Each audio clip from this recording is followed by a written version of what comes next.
She carried her disabled daughter to school, until a human gave them hope. Sci-Fi HFY. Lyra woke before the station lights shifted from night blue to morning white. Her body already knew the routine. It always did. She sat up slowly, careful not to disturb the small form sleeping beside her. Kia's breathing was soft and uneven, like someone learning how to breathe again every day. Her limbs lay still, thin and weak, wrapped in warm fabric. Lyra watched her daughter for a moment, letting herself feel that quiet fear she never allowed during the day. Every morning she wondered how long her strength would last. Every morning she pushed the thought away. She stood, stretched her aching back, and began preparing for the day. The straps were old but clean. She checked them carefully, tightening and adjusting them the way she had learned over many years. The station did not provide tools for mothers like her. You learned or you failed. When Kia woke, her large eyes searched the room first, then found her mother. "Is it school day?" Kia asked. "It is," Lyra replied with a gentle smile. "Are you ready to be smarter than everyone else again?" Kia smiled back, shy but proud. "I will try." Lyra helped her sit up, moved slowly so Kia's joints would not hurt. She lifted her daughter with practiced care and secured her against her back. The weight pressed down immediately, familiar and heavy. Lyra adjusted her stance, centered herself, and stood straight. She did not sigh. She never did. Outside, the floating city was already alive. Long metal walkways stretched in every direction, curving around glowing towers and transport lanes. The air hummed with energy and motion. People moved fast here. Speed was respected. Efficiency was praised. Lyra moved carefully. As she walked, others passed her without looking. Some glanced once, then away. A few stared longer, their expressions unreadable but never kind. Carrying a child was uncommon. Carrying a disabled one was seen as unnecessary. The access ramp leading toward the education sector rose sharply. Lyra slowed her pace, leaning forward slightly to counter the weight. Her muscles burned, but she focused on steady steps. Kia rested her head against her mother's shoulder. "Am I heavy today?" Kia asked quietly. "No," Lyra said immediately. "You are perfect." Kia did not argue, but she did not fully believe it either. She had learned early that her body made life harder for others. No one had told her directly. They did not need to. At the top of the ramp, Lyra paused to catch her breath. Her legs trembled for a moment before steadying. She continued on, refusing to rest too long. Rest drew attention. The school building rose ahead, tall and cold, made of smooth metal and sharp angles. It was designed for minds, not bodies. Inside, halls were wide but lacked supports. Doors were heavy. Desks were fixed in place. Lyra signed Kia in at the entrance. The attendant did not look at her face. "You're late again," the attendant said flatly. "I am on time," Lyra replied calmly. The attendant checked the clock, then shrugged. "Barely." Lyra said nothing. She never wasted energy on arguments that led nowhere. She carried Kia into the main hall where other children gathered in groups. They talked, laughed, and moved freely. Some glanced at Kia with curiosity, others ignored her completely. Lyra lowered her daughter into her assigned seat. Kia winced slightly as her legs were positioned. Lyra noticed and adjusted gently. "I'll be back," Lyra said. "Learn everything." Kia nodded. "Be careful, mother."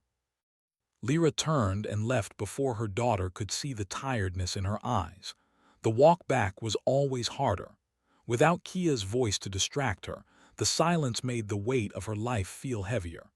She headed toward the industrial sector where she worked maintenance shifts. The corridors there were darker, louder, and filled with the smell of heat and metal.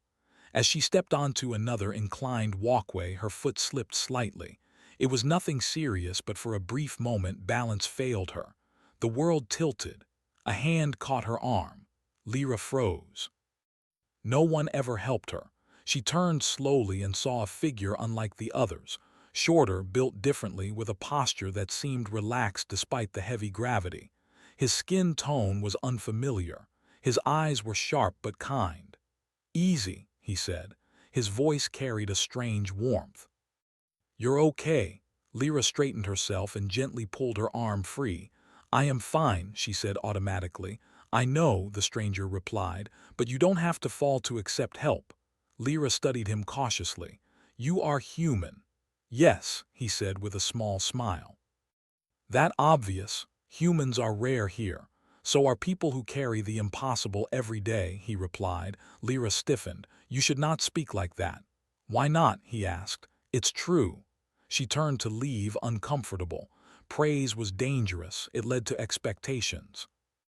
Expectations led to disappointment. "Wait," he said.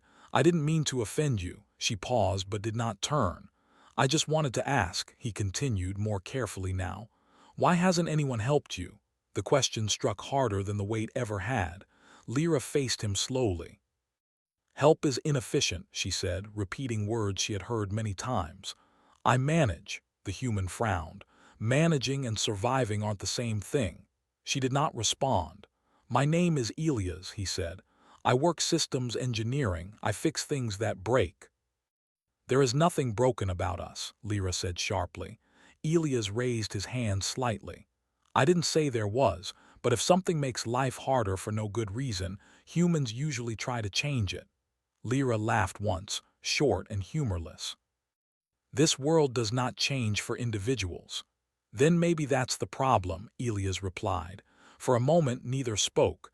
People passed them, glancing briefly at the unusual pairing, then moving on. "I should go," Lyra said finally. "Of course," Elias said. "I didn't mean to slow you down." She hesitated, then asked, "Why do you care?" He thought for a second. "Because where I come from, the measure of a society is how it treats those who struggle the most." Lyra did not answer. She turned and walked away, but the words followed her. The rest of the day passed in routine. She worked, she lifted, she repaired. Her body moved on memory alone, but her mind kept returning to the human's question, "Why hasn't anyone helped you?" When school ended, Lyra returned to collect Kia. She found her daughter staring at a screen, deeply focused. "Mother," Kia said as Lyra lifted her again, "did you know humans have machines that help people walk?" Lyra paused. "Where did you hear that?" "One of the teachers mentioned it as an old idea. She said it was too inefficient to adopt." Lyra felt a tightness in her chest.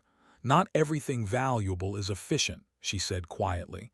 Kia rested her head against her mother's shoulder. "I like that thought." As they walked home, Lyra's steps were slower, but her mind was racing. She thought of Elia's steady hands, his calm voice, the way he did not look at Kia with pity or discomfort, but curiosity and respect. For the first time in many cycles, Lyra allowed herself to imagine something different.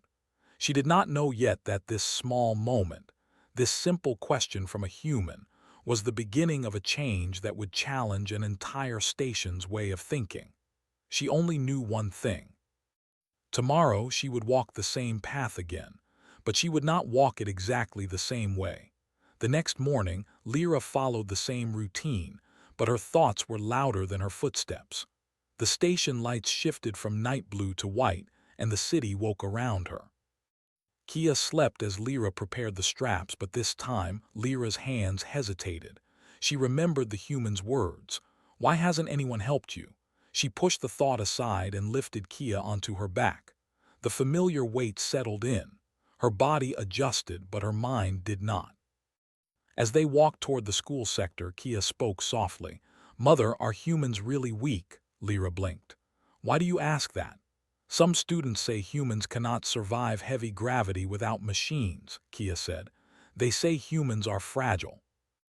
Lyra thought of Elias standing easily on the inclined walkway, his posture relaxed, his grip strong. "Weak is not always what it looks like," she said. "Strength can hide in strange places." Kia nodded, storing the thought carefully, like she did with everything else.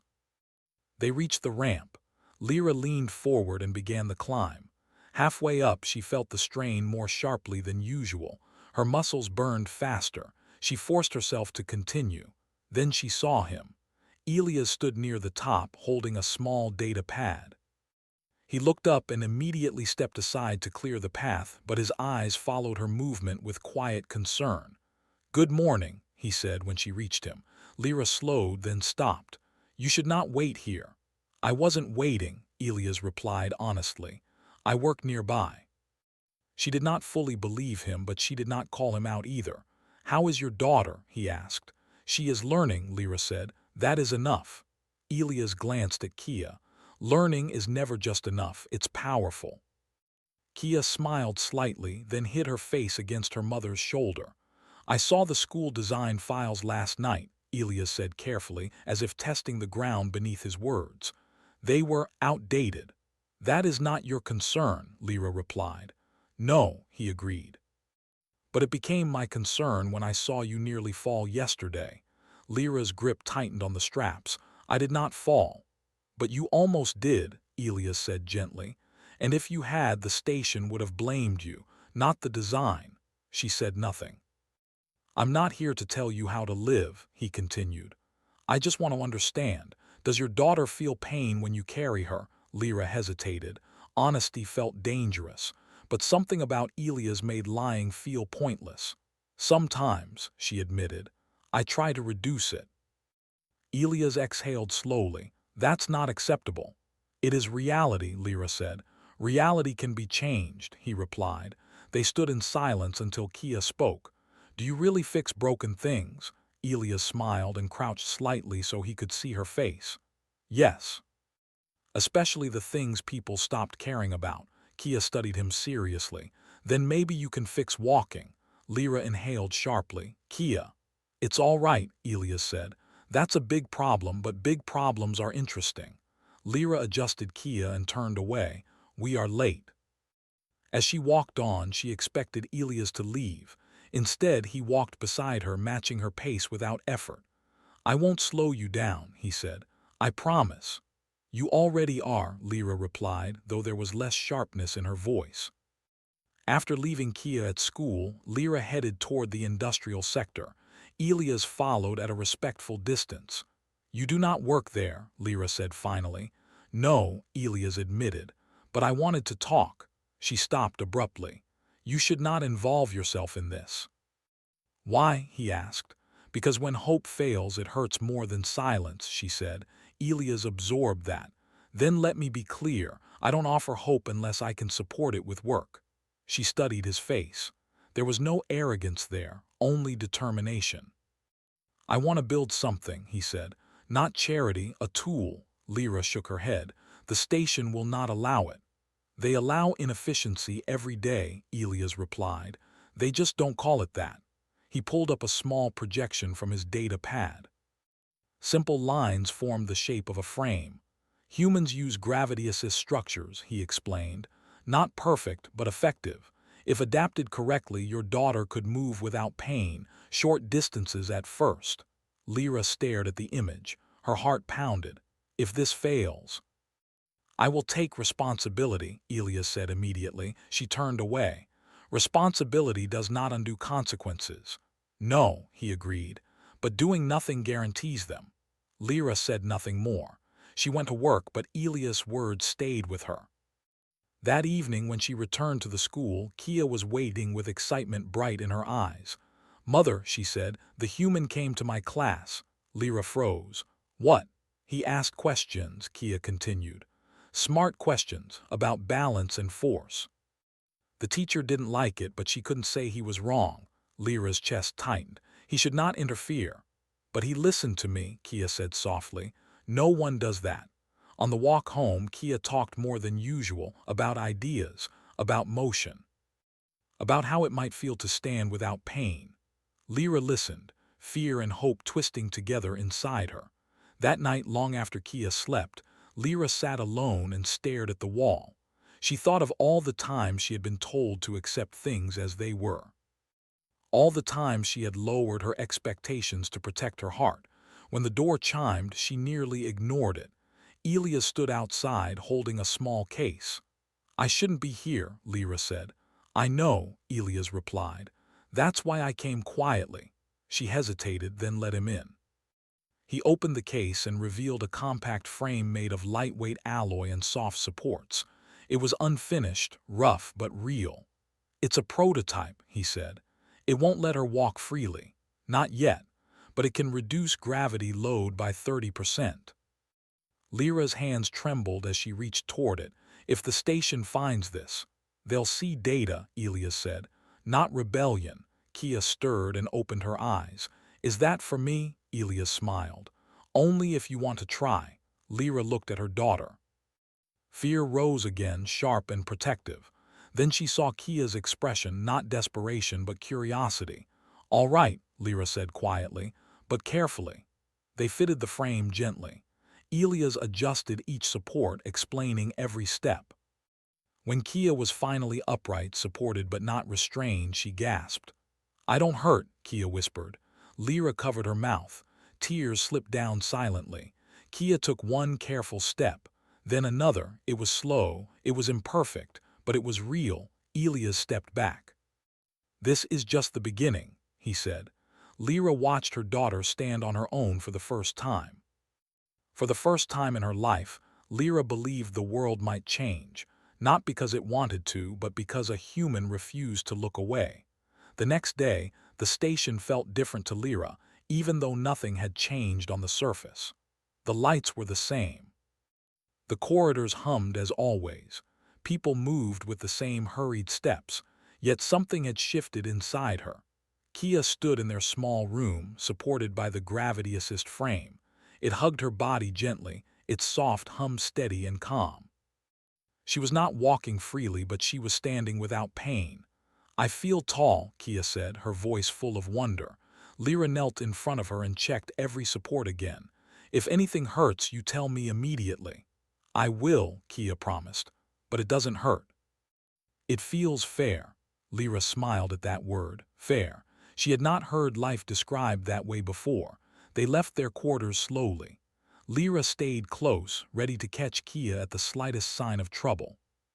The walk toward the school took longer than usual, but for the first time, Lyra was not carrying her daughter.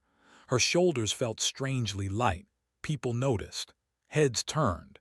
Conversations paused. Some stared openly at the frame. Others frowned, their expressions tight with discomfort. A station attendant stepped forward near the ramp. "That device is not approved." Lyra's heart pounded, but she stood firm. "It does not interfere with station systems." "That is not the point," the attendant replied. "Unregulated modifications create inefficiency." Before Lyra could answer, Kia spoke. "Is standing inefficient?" The attendant hesitated, clearly unprepared to answer a child. "Rules exist for a reason." "So does gravity," Kia said calmly. "But humans found a way to work with it." The attendant stepped aside, unsettled. At the school entrance, the reaction was stronger. Teachers gathered, whispering. One of them approached Lyra. "You cannot bring unauthorized equipment into this building," she said. "It is a mobility aid," Lyra replied. "My daughter requires it." "We have accommodated her as much as possible," the teacher said. "By allowing me to carry her," Lyra replied evenly. "That is not accommodation, that is endurance." The teacher looked uncomfortable. "I will report this." "You should," Lyra said. Inside the classroom, Kia moved carefully to her seat. The frame assisted her gently as she sat. The other students watched in silence. For the first time, Kia was eye-level with them. She listened more closely that day. She asked questions with more confidence. When the lesson ended, several students gathered around her. "Does it hurt?" one asked. "No," Kia replied. "It helps." "Why didn't we have that?" another asked. Kia thought for a moment. "Because no one asked the right questions." By midday, the attention reached station administration. Lyra was summoned. She left Kia at school and walked to the administrative sector alone. Each step felt heavier than any load she had carried before. Elias waited outside the office doors. "They called you too?" Lyra asked quietly. "Yes," he replied. "That was expected." She looked at him sharply. "You said you would take responsibility." "I will," Elias said, "but I won't speak over you." Inside the chamber, officials sat in a semicircle. Their expressions were controlled, their voices measured. "You have introduced unauthorized technology," one said. Explain. Elias spoke first, projecting data into the air. The frame reduces gravitational stress, improves mobility, and increases educational access. It uses existing station energy frequencies and does not interfere with infrastructure. That is not the issue, another official said. Precedent is. Precedent for what? Elias asked. For inefficiency spreading, the official replied. Elias nodded. Then allow me to speak in terms you value. He adjusted the projection. Charts appeared. Since implementation, he continued, caregiver fatigue is reduced, injury risk is lowered, academic participation has increased. Long-term productivity projections improve by 12%. The officials exchanged glances. You modified station design without permission, one said. Yes, Elias replied, because the design failed a portion of your population. Silence filled the chamber. Lyra stepped forward. If you remove the frame, she said, her voice steady despite the fear in her chest, you will not be returning things to how they were. You will be taking something away. One official studied her. Your daughter was already attending school. Because I carried her, Lyra replied, and one day I would not have been able to. That truth landed heavily. The officials dismissed them without a decision. Outside, Lyra felt her knees weaken. Elias caught her arm, steadying her. I'm sorry, he said. This is not over, Lyra replied. By the next cycle, rumors spread across the station. Some praised the innovation. Others complained about disruption. Parents of other disabled children began asking questions. Why did one child receive help while others were told to adapt or disappear? The administration could not ignore it. A public forum was announced. Lyra did not want Kia to speak. She wanted to protect her from scrutiny, from rejection. But Kia insisted. I have been quiet my whole life, Kia said gently. Let me speak once. The forum hall was full. Officials sat above. Citizens gathered below. Humans and non-humans alike filled the space. Kia stood with her frame supporting her. Her hands trembled slightly, but her voice did not. My name is Kia, she began. I was born different, not broken, just different. The room quieted. For a long time my mother carried me, Kia continued. She carried my weight and my future. Everyone said that was enough. She looked at the officials. It was. She turned slightly toward Elias. A human asked why no one helped. That question changed everything. Kia took a careful breath. If intelligence matters, if progress matters, then why are we wasting it by ignoring people like me? The silence that followed was deep and uncomfortable. Some officials looked away, others listened. After the forum, nothing changed immediately. There was no announcement, no apology, but the frame was not taken away. A review committee was formed. Engineers, many of them human, were quietly consulted. Small modifications appeared across the station, a railing here, a smoother ramp there. Lyra noticed them one by one. One evening, as she walked beside Kia toward home, Lyra realized something that made her stop. Her daughter was walking, slowly, carefully, but without her mother carrying her. Lyra felt tears rise again, but this time they were lighter. Elias watched from a distance, saying nothing.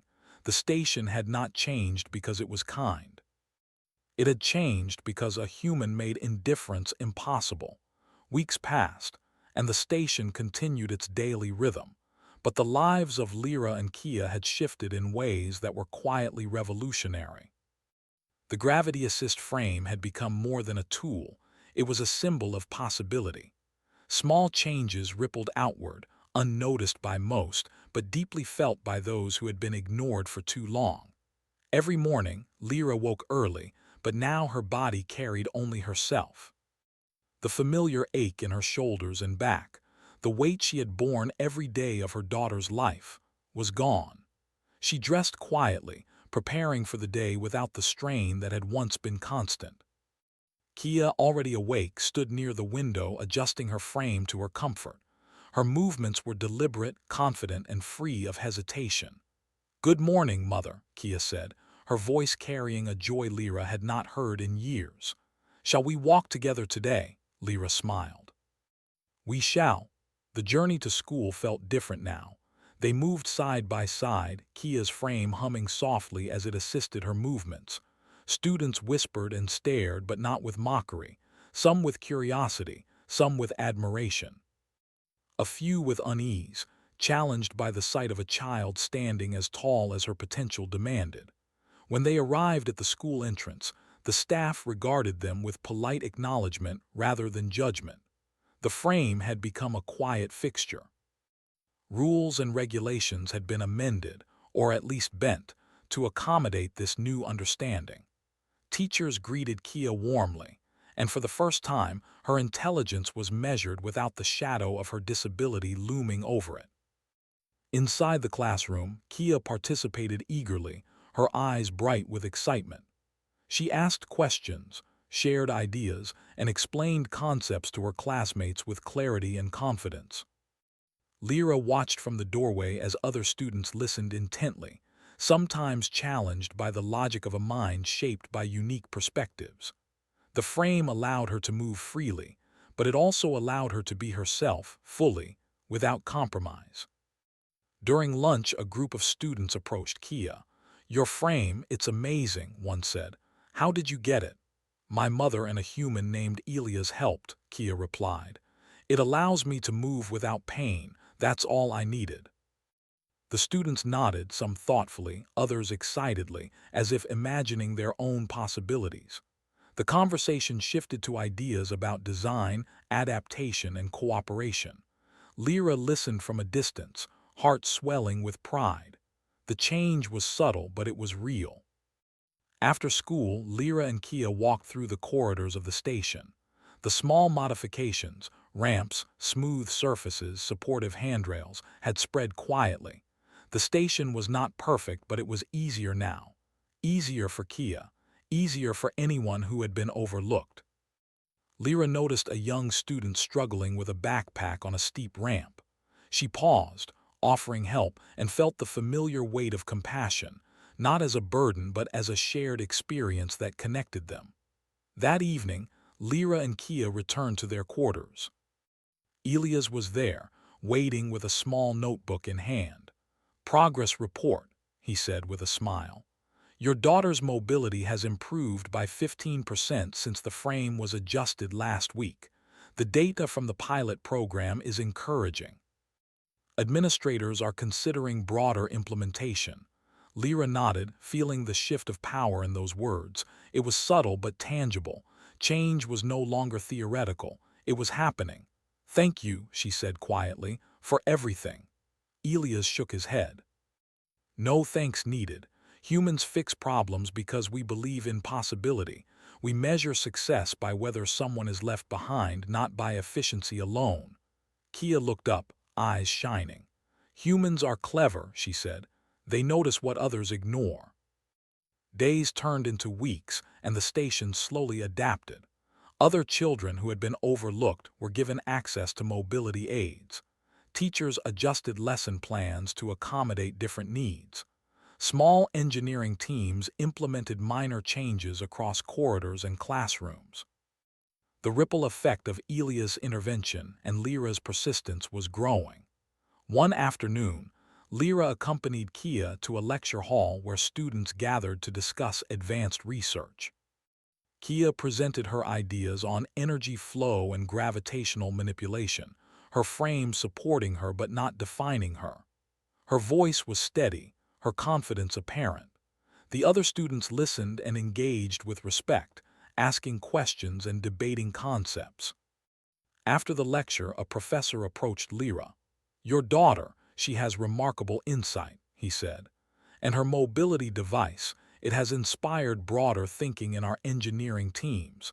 I believe the station is beginning to see beyond limitations." Lyra felt a swell of pride, tempered by the awareness of the journey it had taken to arrive here. She had guidance, she said, from those who cared enough to notice. The professor nodded thoughtfully. "Sometimes noticing is the first act of change." At home, Lyra watched Kia practice walking without the frame for short distances. The support was optional now, used only when necessary. Kia's legs, though weak, carried her more steadily each day. Her mother stayed close, ready to assist, but for the first time in many years she felt that she was no longer the sole carrier of her daughter's weight. "Mother, look," Kia said, stepping forward with a balance she had never known. "I'm standing on my own." Lyra's throat tightened. Tears formed, not from exhaustion or pain, but from relief and joy. She reached out to steady her daughter briefly, feeling the lightness of her own body in contrast to years of strain. Elias visited that evening, bringing new designs and ideas. They spoke quietly, reviewing improvements and discussing further adaptations for other children. His presence had become a steady reassurance, a reminder that someone outside their immediate world cared enough to act. "I never expected this," Lyra admitted. "That a human could change so much." Elias shook his head. "It was never just me. It was your persistence that made them listen. Humans notice, but they need someone to show what is being ignored." Kia, sitting nearby, smiled brightly. "It worked. We made them notice." Weeks later, the administration officially approved the pilot program. Mobility aids were standardized for children with special needs. Ramps and handrails spread throughout the station. Adaptive desks and adjustable chairs became commonplace. It was not perfection, but it was progress, built on persistence, compassion, and refusal to accept indifference. Lyra walked with Kia toward school one morning. The corridors were busier but less intimidating. Students moved freely, some with aids, others with steady confidence, all benefiting from a world slightly reshaped by care and determination. "Mother," Kia said, looking up at her, "do you think we will always need humans to notice us?" Lyra thought carefully. "No," she replied. "But sometimes someone noticing is what starts change. After that, we can continue it ourselves." Kia nodded, understanding the lesson. They continued walking, side by side, moving through a world that had begun to bend toward possibility. The quiet victories of small adaptations were growing into something larger, an acknowledgement that every mind and body had value, and that ingenuity was measured by inclusion, not efficiency. By evening, Lyra stood at the window, watching the floating city glow in the station lights. Kia practiced moving across the room, balancing without support. Lyra felt a calm pride, knowing that this world would be different for her daughter and for others like her. Elias knocked softly on the door and entered. "The program has been expanded," he said. "Other stations are looking to adopt the same designs. Your daughter's progress inspired them." Lyra smiled. "So one question can change everything," Elias grinned. "Sometimes one question is all it takes to open the eyes of a world." Kia ran past them, laughing, free in a way she had never known. Lyra watched her and felt a lightness in her heart. The weight she had carried for so long, literal and emotional, was no longer hers alone. Humanity, in its quiet persistence, had offered hope. And now, hope had become possibility. That night, as Lyra and Kia prepared to rest, the mother realized that strength did not always reside in lifting others with one's own body. True strength, she thought, was lifting the world by refusing to accept that anyone should be left behind. Kia slept, peaceful and strong in her dreams. Lyra watched over her, no longer burdened by weight, but inspired by what had been accomplished. Across the station, small changes continued to spread. Teachers, engineers, students, and even officials began to see differently, act differently, and believe differently. The world was still vast, still challenging, but it was better, because someone had asked a question. Because someone had refused to ignore what others overlooked. Because humans, in their quiet persistence, reminded the station that care, attention, and action could move mountains, or at least change a world. And in that quiet shift, Lyra understood that she and Kia had not only survived, they had inspired. They had carried themselves and others, not on shoulders alone, but in hope, courage, and vision. Tomorrow, the city would wake again.